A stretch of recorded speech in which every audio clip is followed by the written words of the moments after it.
Used to general military and Yeah, they used to be punishment. yeah, welcome folks. This is a joint meeting with House Corrections and Institutions Committee and House General and Housing, or Housing in General. I can't get it straight. You get the idea. I get the idea. Right. This is Thursday, February 19th. It's an afternoon meeting. We're going to be discussing security within our state-owned buildings as well as within our court system, judicial buildings. It will be also talking about the security that we really provide to our employees in those buildings, the public coming in, as well as security possibly of the building itself. So I'm going to turn it over to Department of Buildings and General Services. We have the chair, we have the chair, we have the commissioner and the deputy commissioner. So welcome. And if you both could introduce yourself for the record. So good afternoon. I'm Wanda Manoli. I'm the Commissioner of Buildings and General Services. And I'm Lee Kasicki. I'm Deputy Commissioner of Buildings and General Services. So, Madam Chair, I took the seat for a moment, and I appreciate hearing the overview of the expectations and the discussions you would like to have today. We weren't quite sure if we were going to go first or last, if we were going to be responding. So we know today is a fluid meeting and that may just go back and forth. One of the things that the deputy did working with our director of security is put a PowerPoint together that gives an overview of the security program. And we could start with that presentation just to bring everyone to give a high level overview. If that's okay, and then I'll be happy to come back to the chair if there's specific questions or join the team. So with your permission, I'm going to shift back and I will have Bill come up and introduce himself and take you through the PowerPoint, if that's okay. That's fine. That works. Thank you.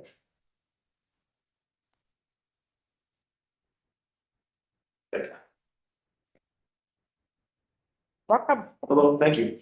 My name is William McSallis, and I'm the Director of EGS Safety and Security. Welcome.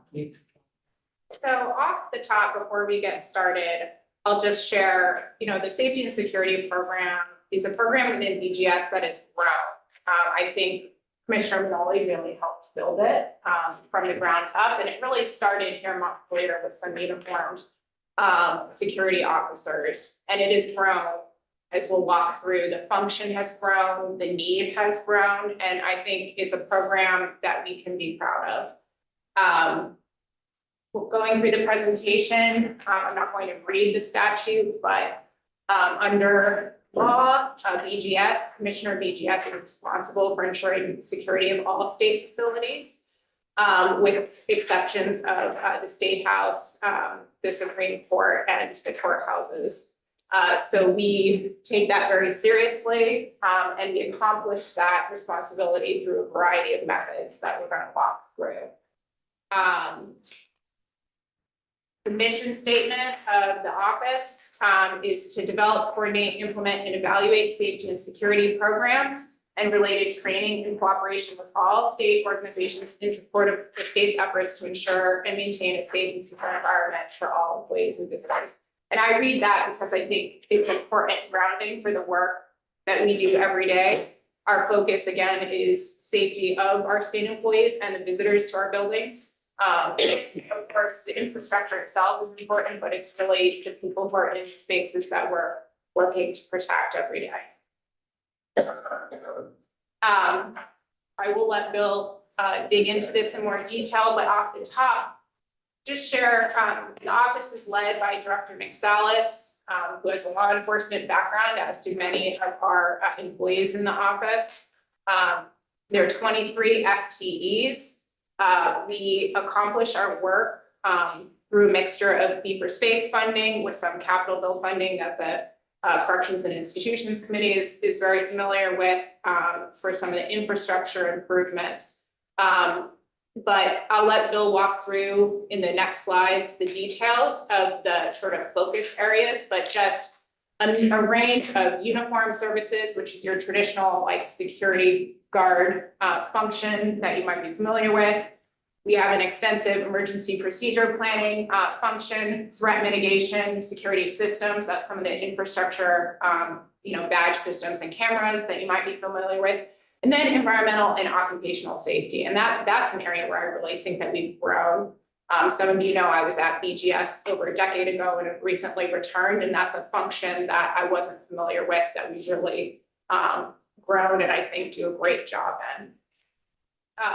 And again, of these FTEs, some of the staff have law enforcement background as well, which is very helpful for us. If there are any questions for that sort of general framework, I'll let Bill start walking into uniform services. Any questions from either the committee? Great. So our uniform services are most visible in the Capitol complex and at the Waterbury State Office complex. They mostly do visitor screening and access control, but they also maintain patrols within the parking lots and respond to security concerns. They address lots of questions. Occasionally, they monitor cameras for both of those locations. If we have something that's of concern, we may monitor a particular area more consistently or more thoroughly. But that's pretty much what they do. We also have contract security. Our third-party contractor that we use currently is Securitas, and we have those officers at Brattleboro, Burlington, Rutland, Albans, Williston. And since the last time I gave testimony, we established a new rover position where we could address problems at Hartford, Middlebury, or Springfield, or frankly, any other state office building. But we found that those three needed a little extra love once in a while. And so we established a rover so they can go there and address security concerns. So I do have a question here. So at some of our state office buildings, particularly the Waterbury State Complex, and it could be at some of our state office buildings because we have state office buildings in those communities down at the bottom as well. Yes. With the return to work of our state employees, are you finding any pressure points in terms of more employees are now coming into the building? Are you finding any pressure points in terms of your aspects of providing security for folks? I don't think so. I think some employees are concerned about the return to the office. And so sometimes I direct some of their concern at security, but I don't really think that we found too many issues particular to people returning to the office. When an officer is posted at a state office building, they really do the same job, whether there's a dozen visitors or 100 visitors, they're pretty much doing the same job. With more people returning to the office, we may have an influx of clients, but we really haven't seen that. It seems to be pretty steady, so I don't know that our work has changed dramatically. Your commissioner has her hand up too. Is it okay if I speak from here? Thank you. I think, that's a great question. And one of the things that I'd like to remind the members is that the buildings were still open. Even the return to work has occurred, but we were still supporting those buildings because not everyone using the Waterbury example or the Montpelier example, the pavilion, or 133, the buildings weren't closed. We were still operating and we still had individuals in those buildings. I think so. To Bill's point, the service level has remained the same and that the return to work hasn't increased a need on that level regarding providing those services immediately at check. You have a question here? James? Thank you. So you mentioned that I think it's 3 facilities need a little extra love. Is there a particular reason why they might need the extra rover attention versus other facilities? Like, is there something going on? Oh, no, well, we have a system where we track it's called our SSI, our System Safety and Security Incident Report. So we look at the buildings that have SSIRs, particularly those that are related to security as opposed to maybe an open door or something else. Mhm. And we find that those three have a greater instance or a greater need for occasional security.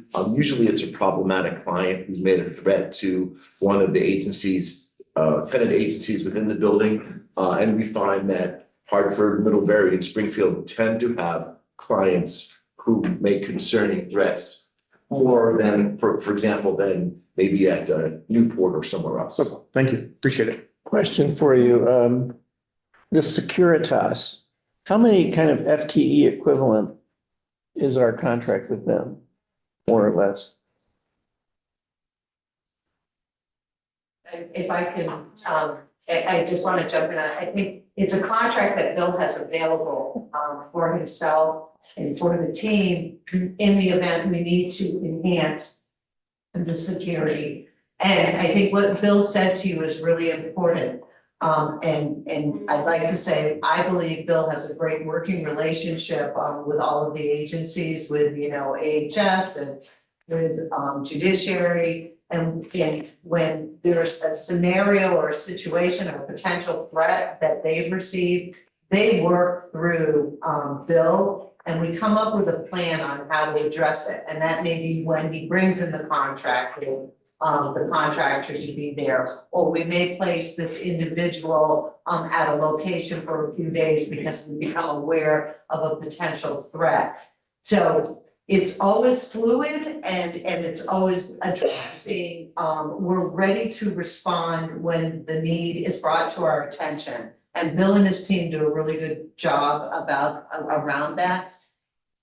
Bill's staff are not sworn officers, they're security officers, but they're not sworn law enforcement officers. So he has within his toolbox the ability to heighten the level of security need. And maybe you could just expand on that, Bill, and that's part of the contract. So we do have dedicated Securitas officers at some of those office building locations, and then do have the ability to flex up, like Bill described, for the rover position where we see some additional attention needed. We also frequently work closely with the sheriff's and state's attorney's office to contract for sheriff services. Again, if we're seeing a heightened need for security, for instance, if there's a specific threat or issue that we're aware of, where we really do need that law enforcement presence. So that happens with some regularity where we're concerned and we're able to contract for those services. It happens most frequently with the Economic Services Division and Family Services or Family Services Division. I sometimes confuse the two, but we'll get when there's like a termination of parental rights hearing, something like that. So we expect, in coordination certainly with the agency, but they may say, we're very concerned about the behavior of this person when they find out the terrible news that they're going to lose custody of their children. So we'd like some additional security at this building. Or sometimes just very overt where somebody sends an email, Well, let me reflect back what I'm hearing just to make sure I understand it. You have 23 FTEs, and that's what I'm hearing is kind of your base security. And that it's not like Securitas is half again of what, it's not like we're relying in big time on a contractor to provide base services. What we rely on the contractor for, and also other police, is for kind of supplemental flexibility to flex up when something arises. Right, with the exception of you do have some dedicated Securitas, but not a lot, like. We have dedicated Securitas at Brattleboro, Burlington, Rockland, St. Albans, and Williston. So those are they are performing similar functions as to our city employee uniformed officers, and they are at those locations. Are we talking like one or two people each, or are we talking like 10? we have approximately 10 Securitas officers that we contract with, but I can tell you that That's enough. on the list. Yeah, that does it. There's mostly one in every position. I think there's 4 in Burlington based upon the number of offices that are there. Thank you. And our 23 FTEs are not simply security officers. Right. They include people that do nothing but badges and public records requests and some other things. So those are not simply security officers. They're Right. other people within our group. So if there is a situation occurring in one of our state office buildings, how are you notified? Are you notified by the administrative staff that's there, like for DCF or economic services, or are you notified by the state employees themselves? We try to be proactive. So every 2 weeks, have a meeting called a VITAT meeting. It's the Vermont Interagency Threat Assessment Task Force. And we invite our stakeholders, mostly AHS, but DOC and matter of fact, Rob Shaw with the courts. And we meet and we try to proactively identify those offices that may have a security concern based upon, for example, an upcoming hearing, something like that. So we try to do it that way, but of course, sometimes something just happens. Someone appears at a agency and they're behaving in a manner that's very concerning for us. So then we respond to it. So if we could be proactive, we try to do that. But sometimes we're just reactive. I would say most times I'm getting a call from an agency leadership that somebody's reported something to them and then we get that call. But occasionally we just get a call directly from our, somebody working a client service window and they say someone's really misbehaving here, we need to address it, and then we take it right from there. And they can come in directly from employees who have concerns. Right on the backs of all of our badges is the number for safety and security. We do have a phone line that they can call 24/7. So again, depending on the nature of the incident and how much advance notice there is, that contact can reach us in a variety of ways, including directly.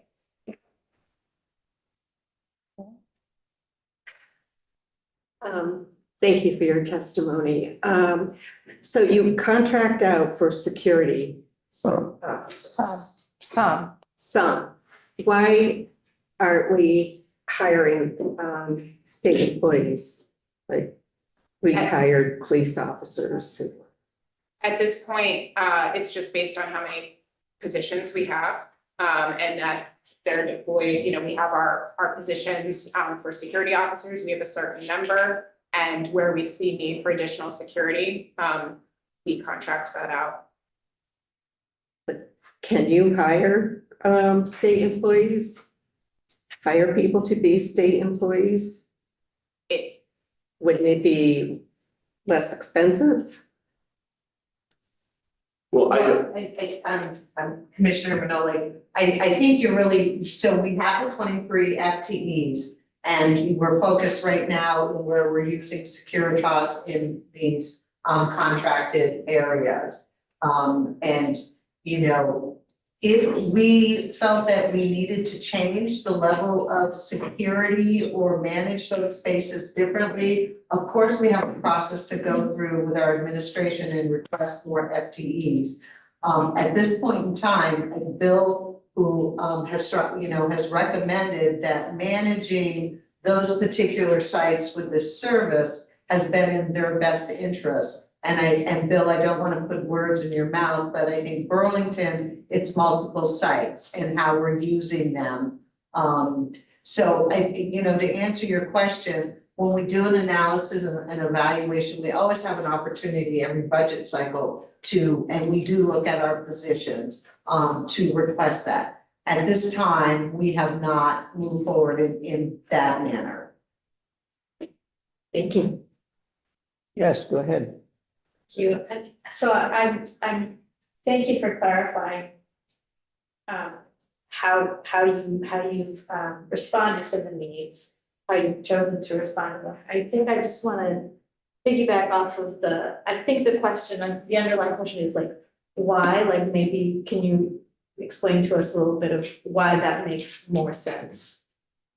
To contract out instead of Yeah, employing. is that, sorry. I mean, Mary, does that make sense? Is that what Yes. you're trying to get? I think what we're talking about is two different things. One is they have some limited people that are acting as staff. So one is on a permanent basis. And the question is, should those be part of their budget and hired as staff employees? And then they have this flexible need situation, which they use Securitas for. There's two different situations.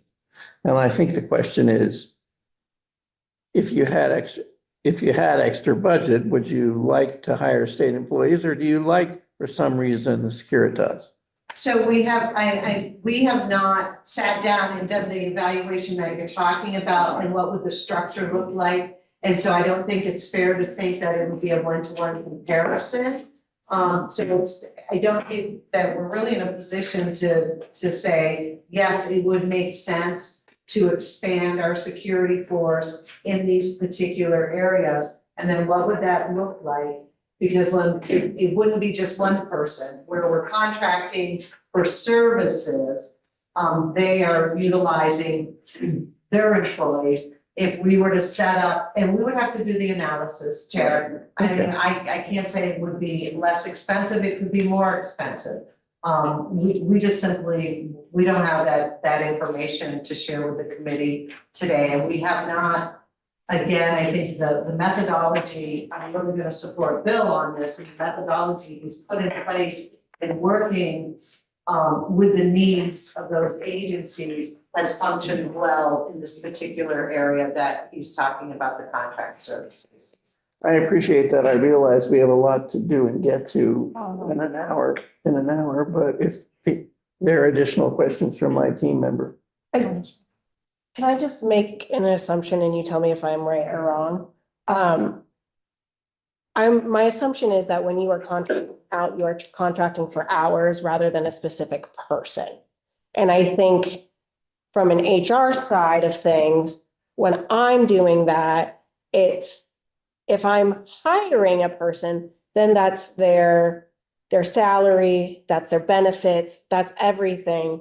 But it sounds like when you're contracting out, it's hours. So it might only be 3 hours a week, or, 3 hours this week, but next week we're going to need you for 8 hours. So it doesn't necessarily make sense to contract a person or hire a FTE or even a PTE. It's the hours that matter in the You're service. onto something, and what I will say is that when I contract with Securitas, I say I need these hours filled. I'd like someone to start at this time and end at that time, but I don't necessarily have to figure out like how I'm gonna do that based upon one person or two people. It's their job to figure out how they staff those positions. So it does offer some greater flexibility than me trying to figure out how am I gonna take two bodies and fill 20 hours in different spots. Thank you. So let's keep going, because maybe as you go through your document may answer some of these questions. So the next slide is emergency procedure planning. So those are basically the different problems that may, or security issues or safety issues that may exist in a building. So we have a team that develops plans, trains those plans, implements the plans, evaluates the plan, you name it, they got it from soup to nuts. And they, I think they do a very good job trying to get all these people trained up. We found that over the COVID period and beyond, that sometimes it was challenging to try to train as many people when so many people were working from home or alternate spaces, and some of the people that had dedicated positions weren't there all the time. So we changed our training to train everybody, not just safety wardens or some of the people that had a leadership role. We changed everybody to be a leader, and we found that to be pretty effective. It was a little challenging, getting all the training done that we wanted to when people weren't returning to work. But now that they are, we're finding that the training is a little bit easier to do. But not only do we do our emergency procedure planning, but we have other things such as CPR and therapy dogs and AEDs and a variety of other things that are related to that, but not emergency procedure per se. And I'll just share again, with a relatively small group of people, this team is able to do some fantastic trainings for state employees to help keep everybody safe and empower them to know how to respond when a situation arises. And this is just in the past year, right? 2,007 state employees received EPP training, and almost half of that was in person, which is great. I think there's really meaningful exchange that happens. And again, I think that this is an area where we're really providing a great foundation. One other quick statistic that I was able to get after you were provided with this was that since 2003, we've provided 70 CPR AED training courses. We trained over 500 state employees, and we've deployed 40 AEDs in buildings throughout the state. It's just not on the slide. So we have a question, Kevin? What are circumstances we need therapy dogs?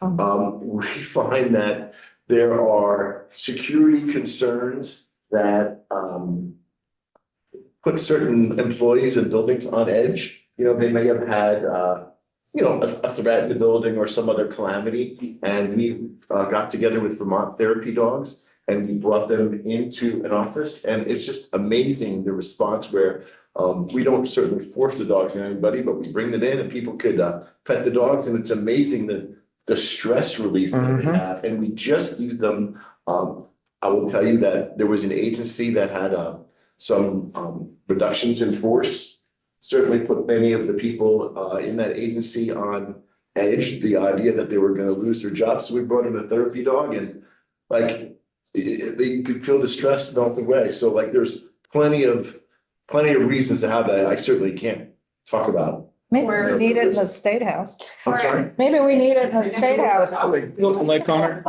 If you thought that was something that you'd want, we could have therapy dogs available in some conference room, and you could. Oh, no, take don't go there. break. Or like a medical event. I know that I've heard examples of a medical event happening, where that can be very distressing, to know that happened to a colleague, or to witness it. And so that's been an opportunity for people to come together, de-stress, connect. And I do also want to highlight our after action review function.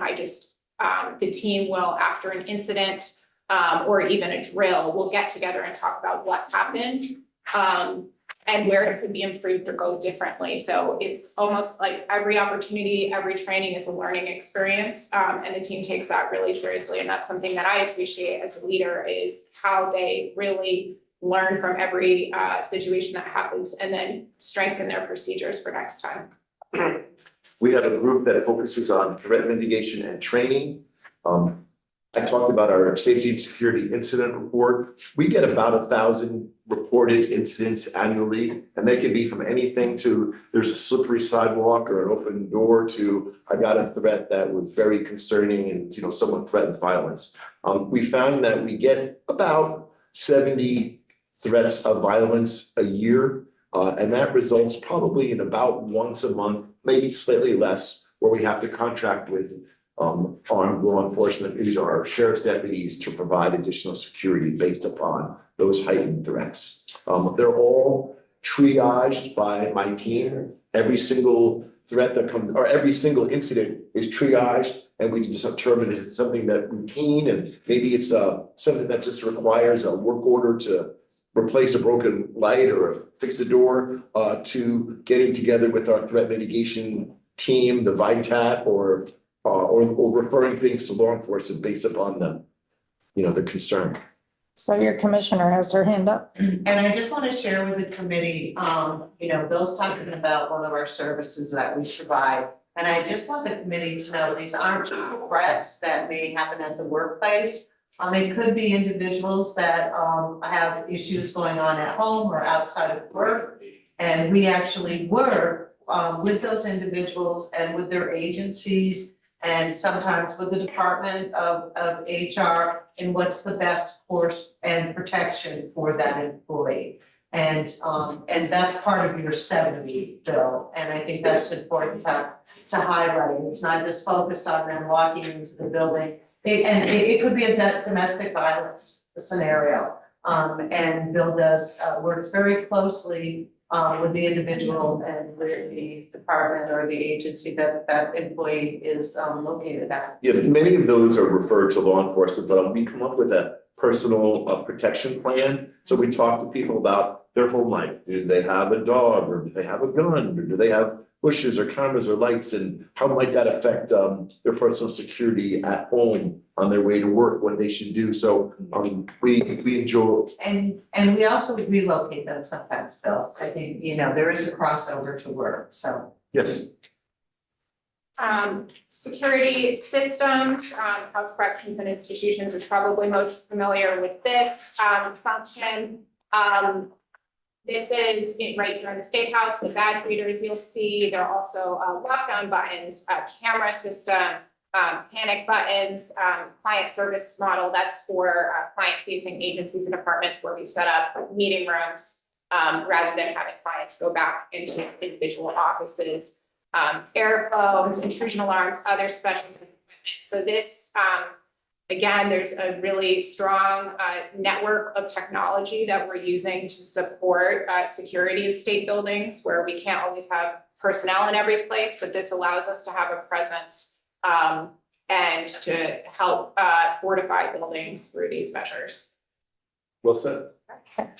We have a group that's relatively new to us, our environmental and occupational safety team. This used to be part of our operations and maintenance group, but now they're part of us because we feel it's just a little bit better fit. So when there's environmental concerns, smells, water issues, air quality issues, we send our team out there, but we find that many times there are related safety and security concerns. And then we also have a person who does like OSHA related problems. So those occupational safety. So every time we have a slip and fall somewhere or someone gets hurt on the job, we send our occupational safety officer out there to do a site review. And many times our two environmental and occupational persons go together and do a site safety visit.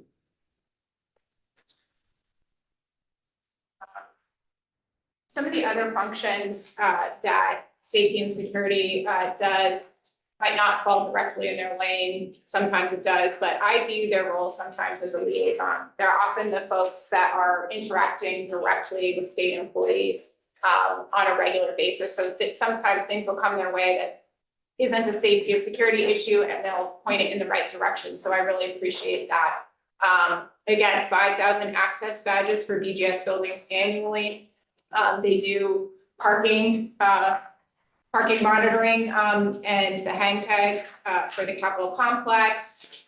There's our SOB alert system, which is a tool where we notify, building occupants of an issue in the building, whether it be a security issue or something else that they need to be aware of.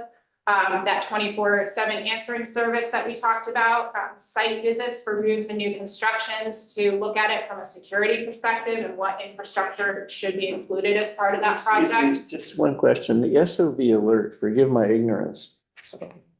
Does that It's, reach out to individuals?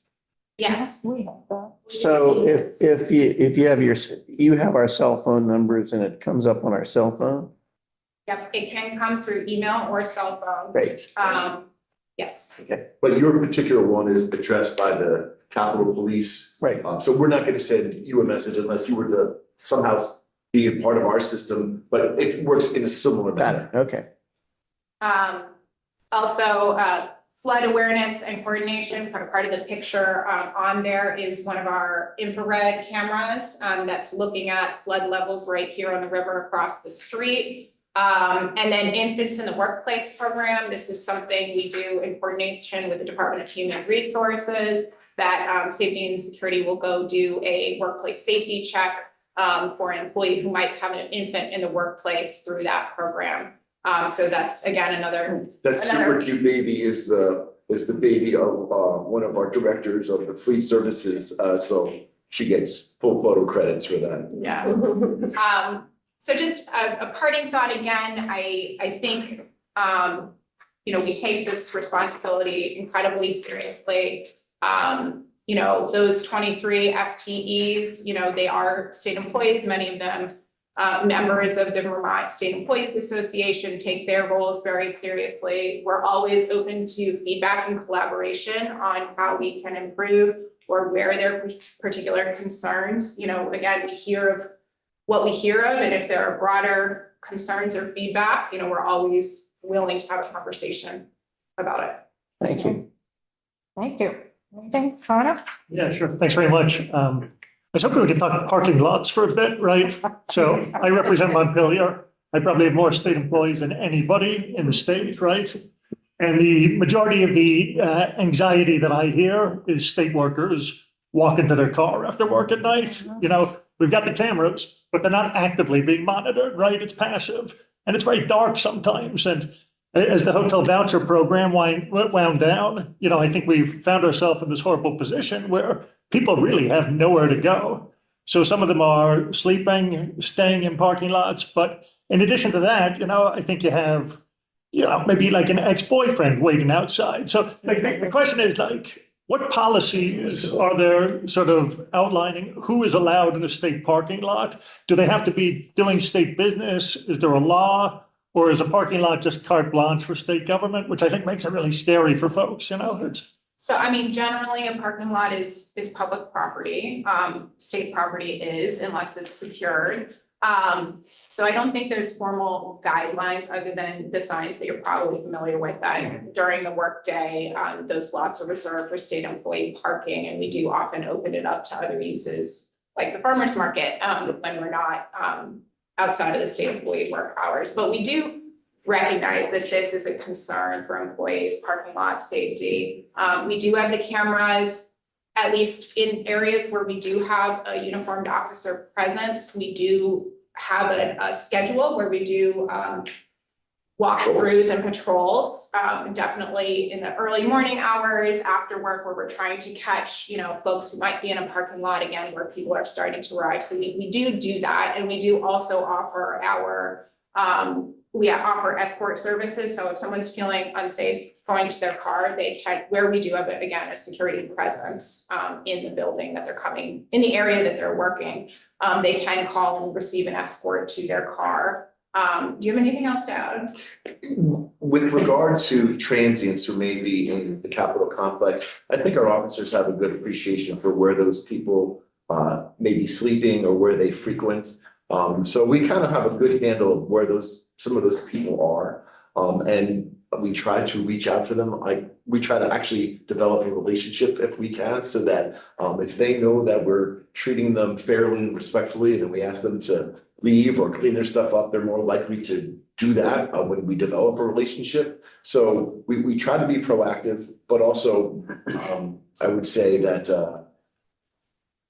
if anybody asks for assistance, seriously walking to their car, that kind of thing, we try to do that. We just also try to be present. So we just hired a temporary employee to sit in different parking lots and just have the flashing lights going, just so everybody knows, like, hey, there's a security presence here, and it maintains like a visible deterrent to, you know, poor behavior. So we try to move that person around in different parking lots to let everybody know that if you want to do something, don't do it here. Are there emergency phones anywhere in parking lots? No, we don't Like have. the UVM campus, I see has them all over the place, right? Or go pick up a blue phone or something. We don't have that. For the record, we don't have them on campus anymore. It's all phone based now. Oh, it did at one point, didn't it? Yeah. The old school. Elizabeth, you have a question? I do. Thank you very much. I wondered whether BGS has a designated person responsible for ensuring accessibility in all of the state buildings. Thanks.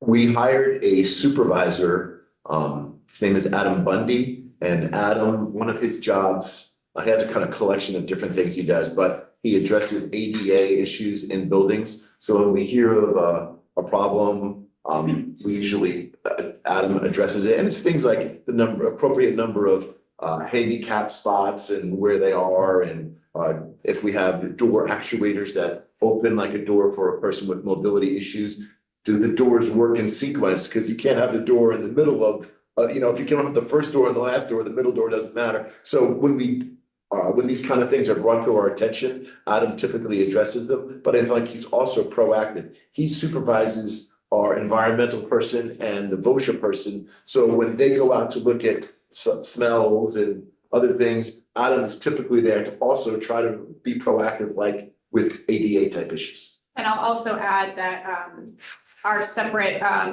Office or Division of Design and Construction, you know, ADA requirements and issues are built in. So if we're doing a new construction or renovation, they are all very aware of that and build it into the process if we're doing that kind of work. So I think those team is more responsive to issues that come up that we're aware of in an existing space, but we also build it into a process for new spaces or spaces that we're working on.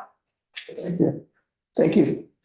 So we got to really move along because we finish up here at 2:30 and some of us have other testimony scheduled at 2:30. So Mary, and then we're going to move it to I'll be judiciary. quick, but to get to the parking situation, Asa Bloomer Building in Rutland. Yes, ma'am. There is a parking deck, and then there is the transit center. And I wondered if you've had any issues, because at one point the transit center was moved to correct some of the problems there, and now it's back. So we, there were a number of issues with the transit center, including safety concerns as well as cleanliness concerns. There was pigeons among other issues. So we worked closely with the director of the transit center. Our team, you know, security, operations and maintenance have really given it a lot of attention, and they've coordinated with local law enforcement as well and put in additional cameras to address safety concerns. And lighting, fix a lot of lighting. Yeah, lighting, there were some dark areas, so we did do a number of improvements both to our own processes for cleaning, as well as some infrastructure improvements that have improved the situation. And also, having worked in the Asa Bloomer Building in the state's attorney's office, I'm very familiar with the threat warnings. If I could make a suggestion, at that office, there is a waiting room before you go into their office. At the state's attorney's. At the state's attorney's office, if you could put some sort of, I don't know what you call it, voice box or speaker or something outside the waiting room, so that someone could come in, press it, and someone could ask, you know, who they were, with the reason for their visit. Because many times people would come in the waiting room and That device that you're wanting that you're discussing, it's called an A-phone. It's like a sophisticated Ring doorbell. yeah, And there's a way for the client or the visitor to call, and the person on the inside could not only see them on video, but could talk to them. And yes, kind of, we call it taking their temperature. They could take their temperature a little bit, see if the person's appears to be reasonable or if their behavior is concerning. right, And if everything's going good, they could remotely unlock the door for them. yes. So I'm happy to talk to the state's attorney there in Rutland, and we could work on getting an A-phone, so. Yeah, that would be Ian Sullivan. I think that would be a tremendous help, because there were times when people came into the waiting room and they were very upset and threatening. You know what, when I'm done with my testimony, hopefully, it'll be today, but I will give the state's attorney Sullivan a call and see what we can work out. That'd be great. Thank you so Thank you. much. I appreciate it. Thank you for your testimony. Yeah, I'm gonna move this along because we got two other. So judiciary folks, come on up. Is it 2, 3 of you? Yes, Okay. Grab another chair if you need to. Terry Person, State Court Administrator, and with Dave Mosley as our Chief of Finance and Administration, which encompasses courthouse buildings. And Rob Shaw is our Director of Judiciary Security. Great. Welcome. Thank you so much for this opportunity. We aren't certain of what specific information you might be looking for just based on the agenda, but we thought we'd provide a general overview of courthouses and security functions. Some of it may be a little bit repetitive because we do occupy some state buildings at BGS at the frequency as well. Happy to answer whatever questions might come about. Just from the outset, and this was actually referenced in the materials, that the Constitution gives the Vermont Supreme Court authority over the administration of justice in courthouses. And the legislature enacted statutes that acknowledges that the Supreme Court has authority and jurisdiction over security matters encompassed within that authority over the administration of justice. So ultimately, the Supreme Court dictates security policies and protocols within all the state courthouses. And in Vermont, each county has at least one courthouse. The larger counties have two. You might have noticed in your courthouse, in your counties, they're typically the older courthouse. If you have two, is the county courthouse. That's owned by the county. The assistant judges oversee the upkeep and for county courthouses. And then state courthouses, which developed when the state divisions, family law, family division, and criminal division developed, state courthouses were built. And those are operated by BGS. You pay rent, fee for space for use of those courthouses. We provide security, whether it's a county courthouse or a state courthouse, though. And I guess it's speaking to the numbers, we have approximately 70 security personnel throughout all the state all the courthouses in Vermont. And that includes 40 sheriffs currently and 10 Securitas, as well as 28 either court security officers or safety and security officers.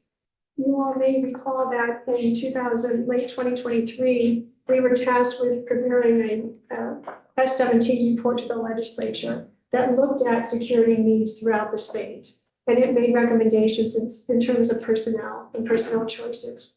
In response to your question about why have Securitas, historically, sheriffs provided security for all the courthouses and for decades. And then in the 1990s, there were state court employees that were added to the Chittenden Costello Courthouse for circumstances that were unique to Burlington.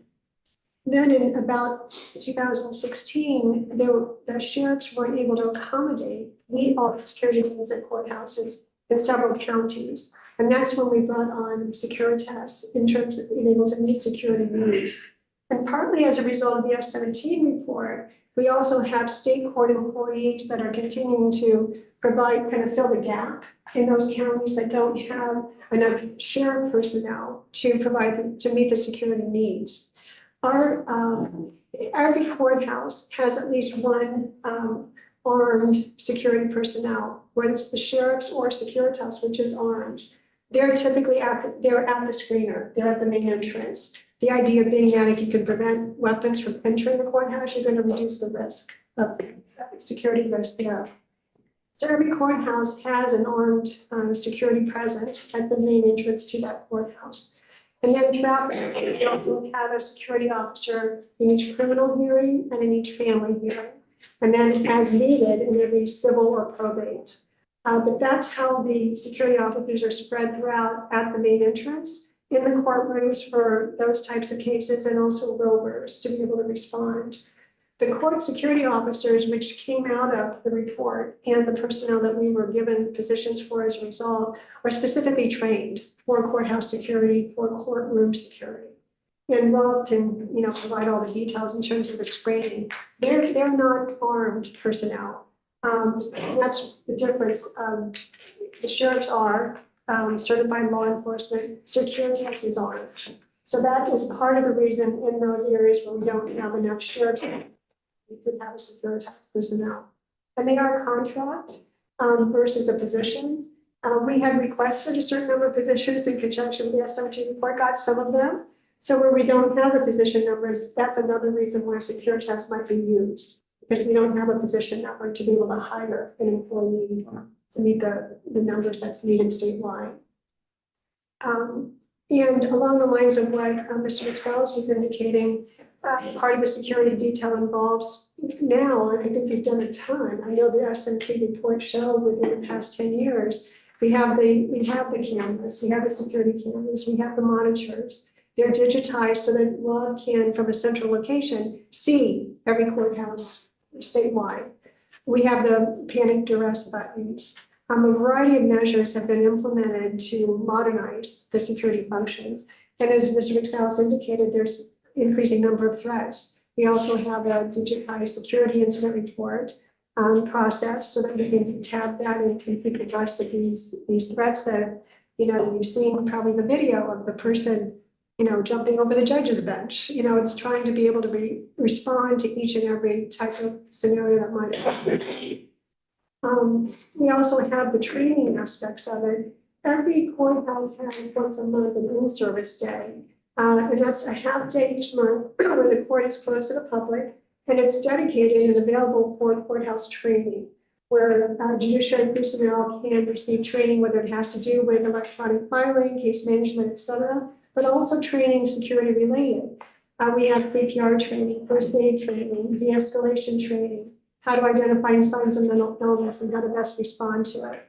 For this coming year, the new one is an active shooter training, basically, where we, during those in-service periods, go and try and respond to an employee's request for what kind of training we do.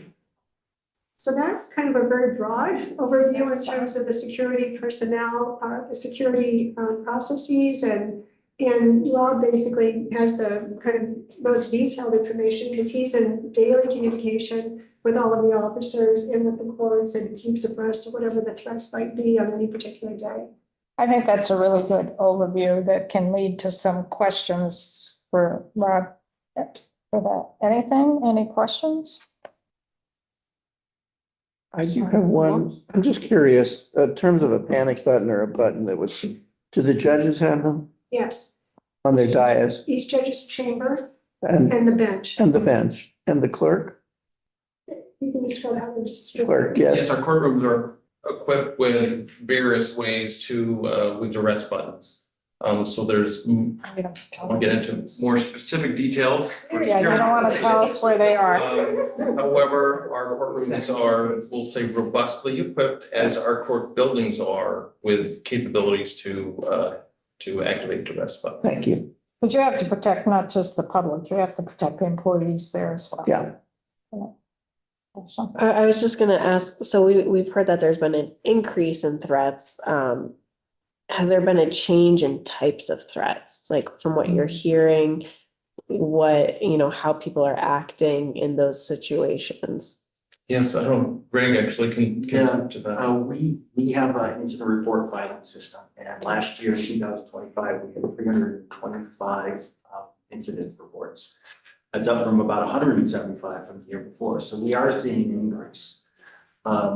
Most of the increase is in the types of incidences that are not necessarily violent or physical. We do sometimes have assault, but most of the increases are really around a disturbance in a courtroom, suspicious activity, inappropriate communications, oral threat. It's really a decrease in civility that is increasing the most.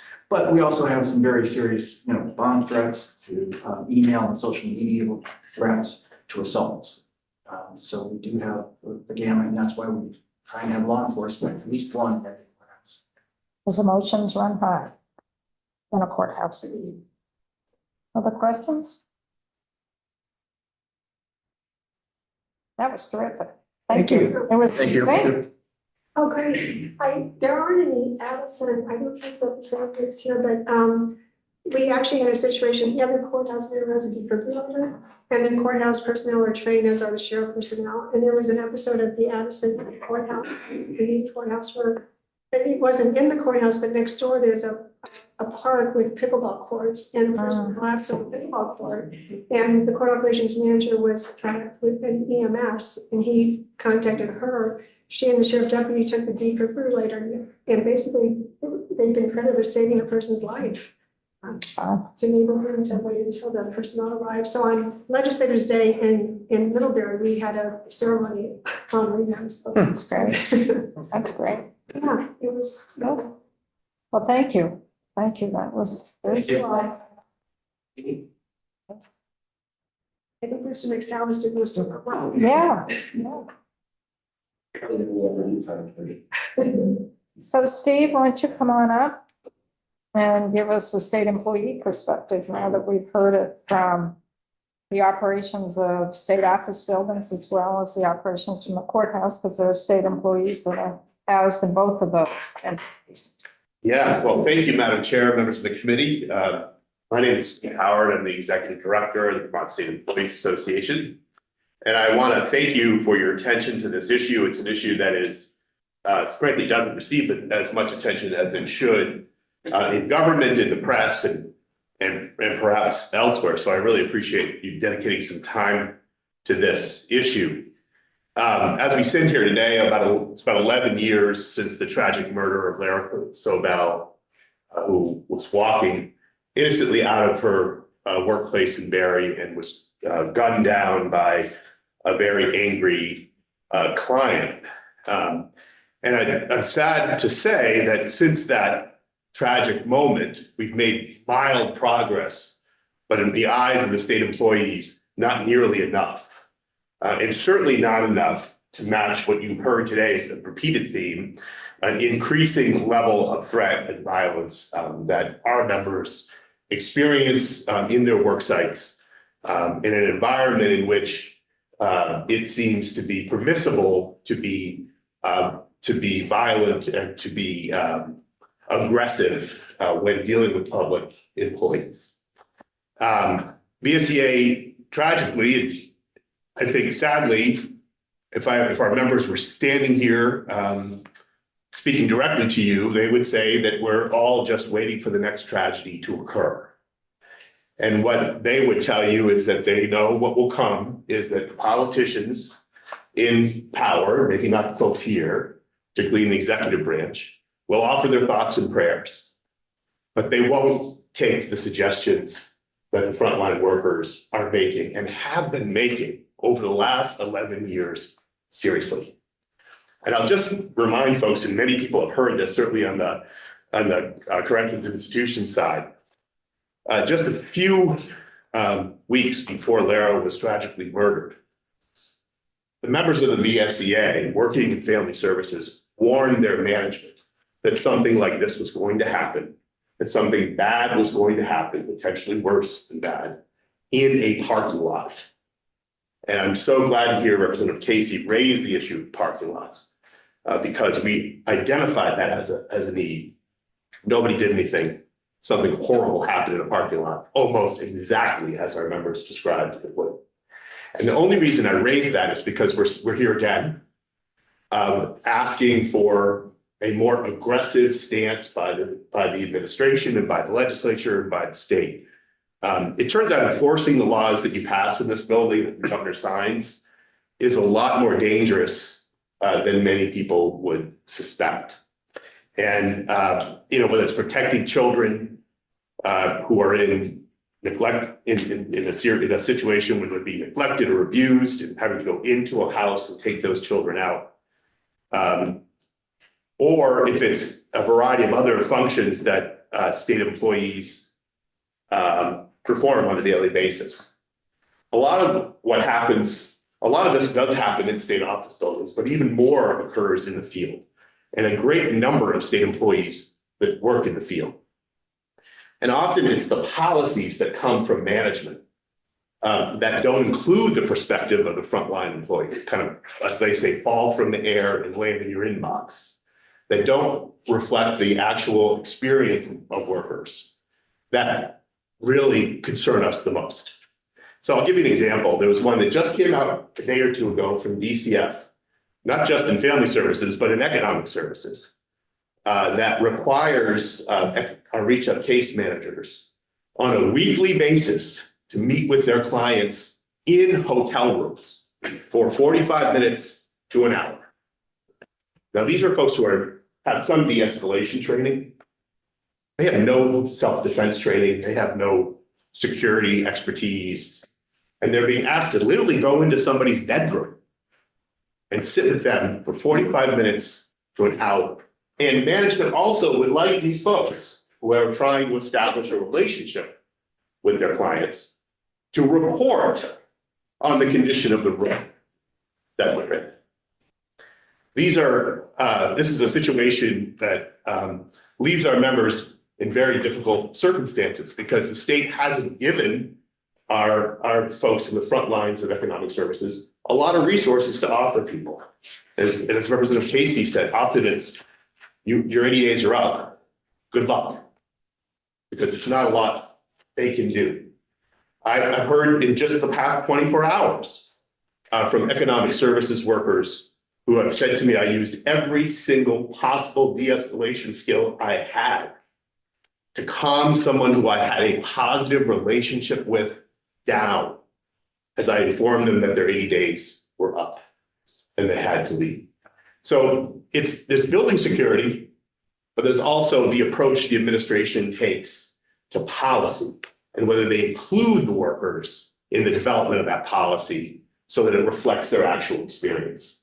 That is, I think, an important thing to consider. And certainly, if you're going to ask somebody to go into a home that law enforcement won't go into, which often happens with family services workers and is happening now with economic services workers, you should at least give them some training and some updates on what's the latest situation in this particular environment.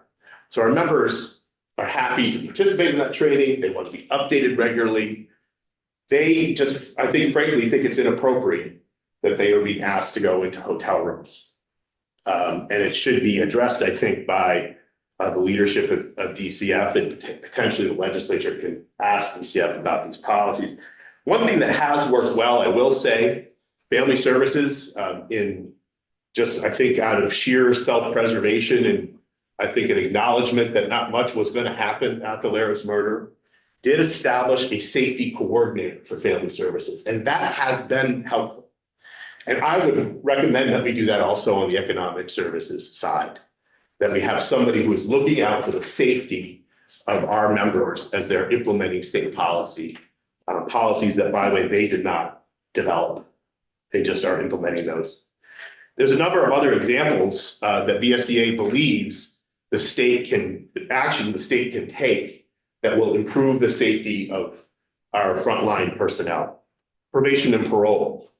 Our members have asked and are requesting of Governor Scott that he allow them to carry voluntarily, after going through a comprehensive training program, defensive weapons that they could use only in the case when they're being fired upon while they're enforcing conditions of probation. And often what you'll hear from probation officers is it's not the person who's on probation that is the issue. It's the other people in the house who think that law enforcement has just arrived. Some of those people may have outstanding warrants. Some of those people may be involved in extracurricular commerce. But they think law enforcement has arrived. Probation and parole go into these homes, increasingly violent, increasingly threatening environments with pepper spray and a bulletproof vest. We are just waiting for something tragic to happen in probation and parole. Governor Scott can direct the commissioner of corrections to allow this to go forward on a voluntary basis to them. And we hope he will. I think. Can I ask a quick question?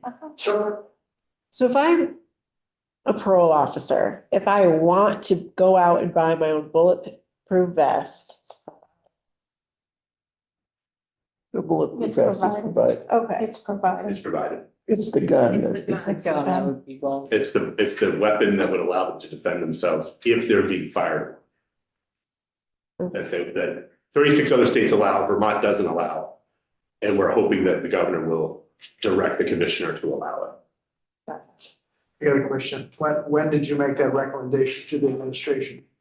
I think we're going back 5 or 6 years now. And their answer has been?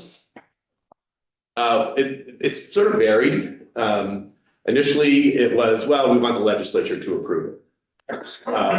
The governor has the power to do it now, and there are correctional officers who do carry firearms, who are required as part of their work to carry firearms. Superintendents are allowed to carry firearms.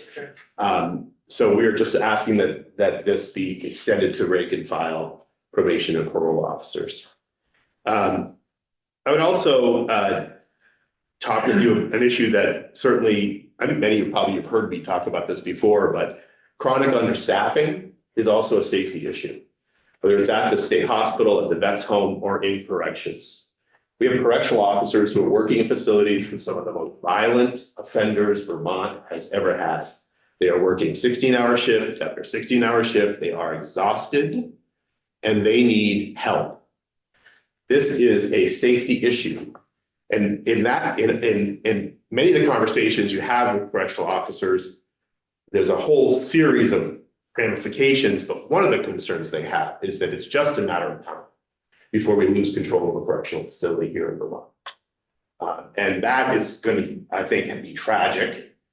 And of course, our members are afraid that despite the fact that they have been warning about the impacts of understaffing, and there's been a slow roll or slow approach to responding to it from those in power, they'll be blamed when that does occur. We believe, and this is, I know, a hot issue for our staff at this psychiatric care hospital and for our staff in correctional facilities, that there does need to be a forensic facility established in Vermont. Thank you. And I know that has been an ongoing discussion and that several attempts have been made. I don't know if it needs to be in a correctional facility. That I think raises a level of questions, and particularly in Southern State, where there's a ton of pressure on Southern State and not enough staff to run the facility as it is. That may be a question we might want to examine, but we do need a forensic facility because and we also need to look at our laws around involuntary medication. Our members, it's a lot of debate about this issue, and it's a lot of debate in this building and even among our membership. But when you know people are sick and are acting in a way because of their illness, and they could be treated, and maybe treated in the same way we would treat somebody who's having a heart attack, in a more expedited manner, they can be cared for in a way that increases the safety for them and the safety for our members. So some of this is building related, some of this is policy related. I also just want to point out there are some things that people don't often think about around safety and security. Our folks in A&R who go out to enforce environmental regulations on land in areas sometimes they don't have cell phone service. They get a ton of threats when they're doing that. Secretary of State's office, the number of threats that have come to our members in the Secretary of State's office around the elections has been off the charts. Prosecutors, judicial staff.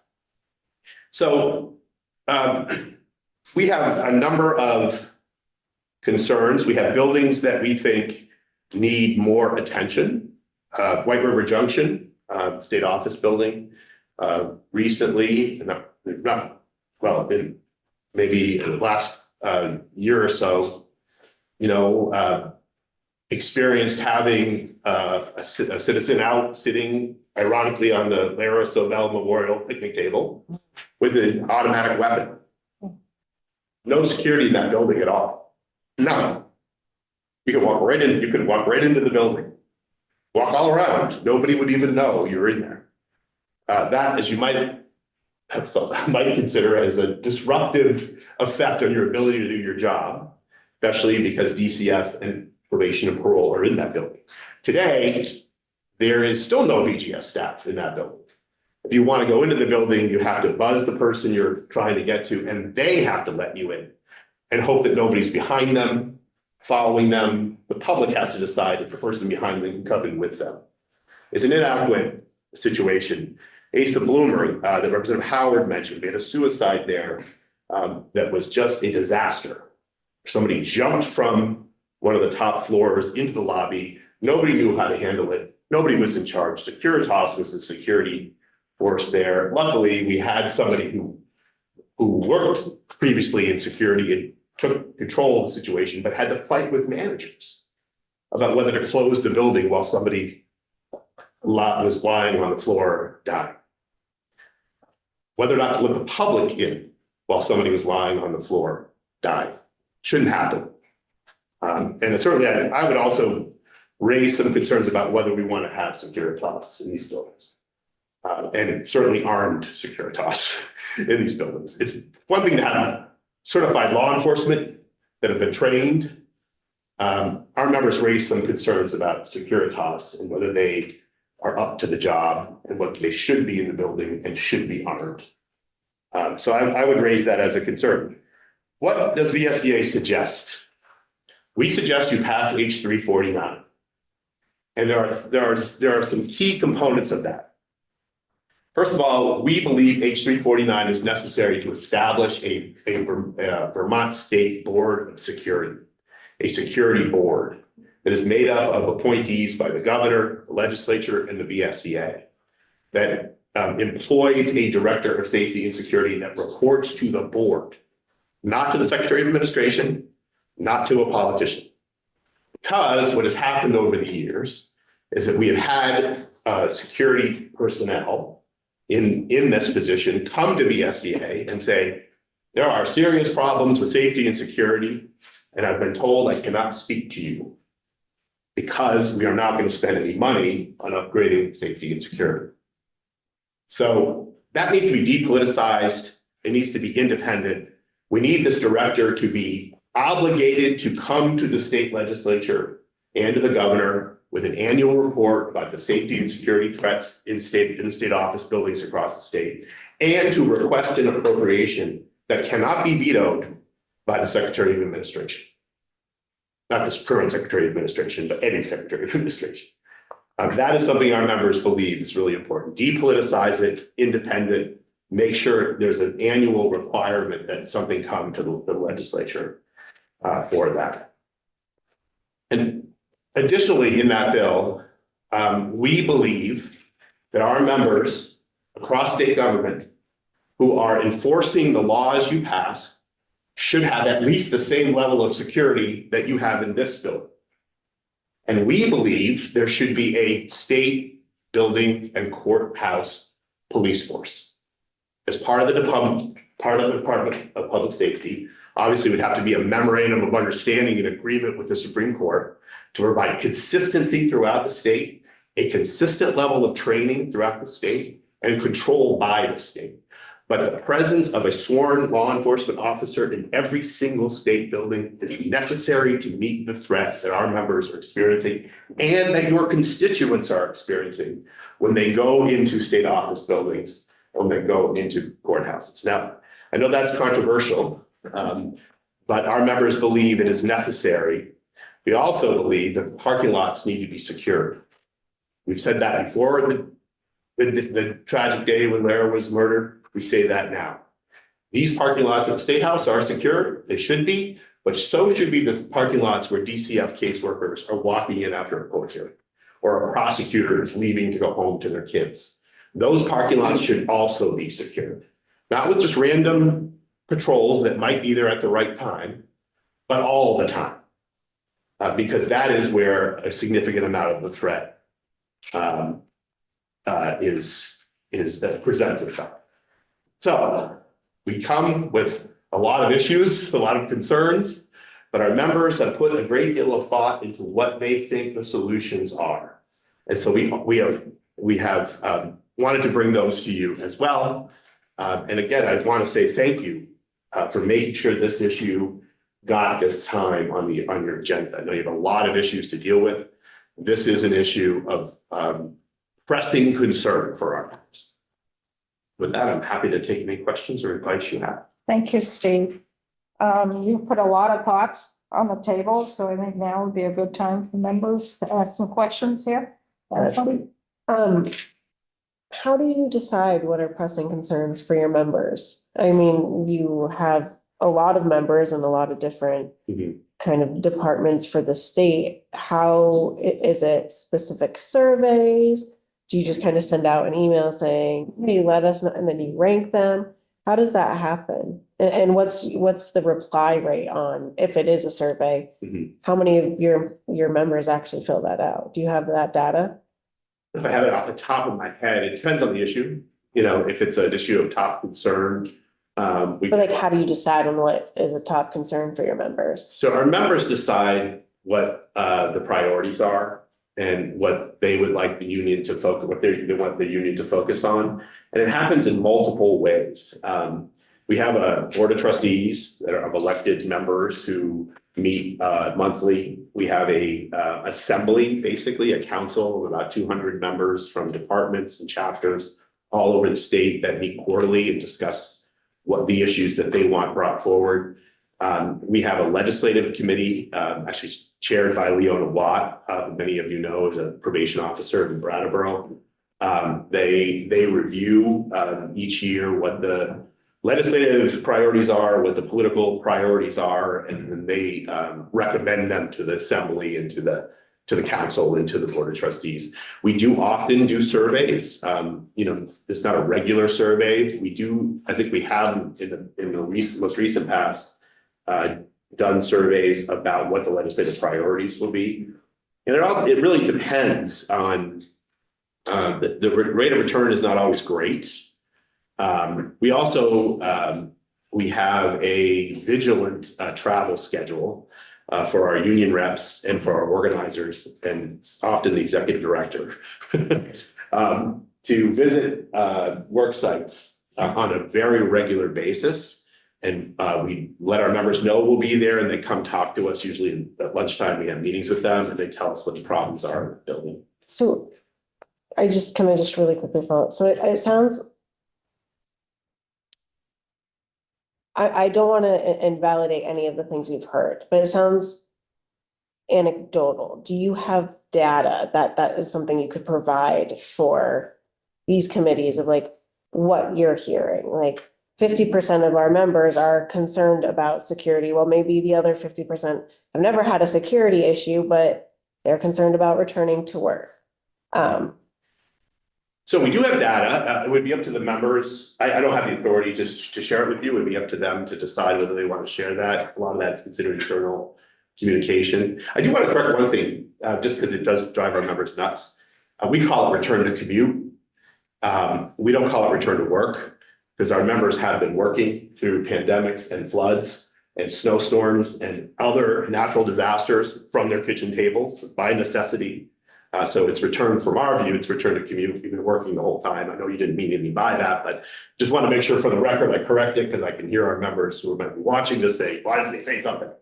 But I can certainly ask them about that. I think they use that data to inform their decisions, and then they send us to present their priorities to you. Sure, thanks. Other questions? I have a question. A lot of the issues you've raised have to do with budget, of course. But just to give me an idea, I'm pretty new to this. One of the things that's been mentioned is securing a parking lot. Mm-hmm. What does it take to secure a parking lot? Well, certainly you need fencing and a gate and somebody monitoring parking lots. I would say particular parking lots that have particular work sites.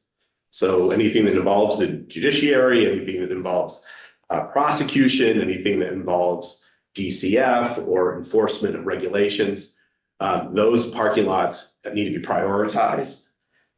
We would recommend that there at least be a BGS presence in those parking lots. We're monitoring and watching what's happening and making and regulating who gets in and out of those parking lots. I think that is those are at least a couple of suggestions that our members have made. The state police barracks, if you ever go to drive by a state police barracks, you'll notice that those parking lots are secured, where the officers actually go in and park and get out. And that's a kind of level of security that we think we should see at state office buildings as well. And there's a member calling me to tell me, say something. Other questions? Members? Just one, and I think I know the answer to it. The DCF personnel that are asked to do these in-room visits, I assume that they are going in alone. Yes. Thank you. Yeah, and I'll say that's on the economic services side, and we don't often think about that. On the family services side, still have situations where family service workers are going into homes where law enforcement won't go in. Law enforcement will stand outside the home, but they feel it's too dangerous to go inside the home. Family service workers have to go in. Now, we've done some work on trying to improve some of this, but a lot of these, some don't live where there happens to be cell tower. So they're often in communities where there is just no access. They do have some extra security gear that they have available to them that we pray works. Usually it does. Hopefully it will work when we need it. But I say it because I think when people think of state employees, they don't often think of this as part of the work that state employees do. And to our members and family services and economic services, those children and those families that they're serving, they'll often put their needs ahead of their own safety, even if their union tells them not to. Kevin? You may not be the right person to ask this question or ask the question of, but do our correctional officers, do our police officers yet wear body cams yet? I believe that law enforcement officers do in many cases. I don't know in all cases. I believe there is some deployment of body cams among supervisors in some of the correctional facilities. And the issue with the full deployment of cameras in correctional facilities is an issue of collective bargaining, requires collective bargaining. And we are, that is an issue that's still pending with the administration. So they don't want to wear them? I wouldn't say they don't want to wear them. I would say there's a lot of additional issues that need to be spelled out ahead of time. Issues like where the workload that's added, when can the camera be turned on and off? Where does the footage go? Where is it stored? How can that be used? There's a lot of issues that require under the law and the contract, the administration to bargain with us. And that bargaining, I think, will occur. But it is much more complicated than I think the average person would understand. I'm sure it's complicated, but I would think they're on the front line, and from a safety and security standpoint, it seems like a pretty obvious solution to safety and security. Yeah, one issue that, I'll tell you, one of the things that sparked the body camera discussion was a situation where the press reported on one correctional facility where over a 9-year period, the vast majority of allegations that were made by the incarcerated were unfounded. There was a whole story about it. And in that case, even though names were used in that story, it was out in the public, zero discipline, because it could not be substantiated. And that, I think, is unfortunate. Unfortunately, what happens is the press gets a story, they write the story, they think they have credible sources. And then when you look into it, the evidence isn't there. Got fake news all over, so that we still have to solve the Yeah. problem. Yeah, it's definitely an issue we have to, I think we'll be wrestling with soon. I hope so. So I'm looking at the time, some of us do have testimony at 2:30. We have testimony at 2:40, right? Yeah. I would suggest if folks want to pursue some of these conversations, you can have private conversations with the parties that are here. Or set up times for further questions if folks would like. Anything else? Thank you. Thank you. Thank you. Thank you all. We will call this joint meeting to a close, and then the two committees will be going back to their respective committee rooms for further testimony on other items. General and housing, we have testimony in 10 minutes.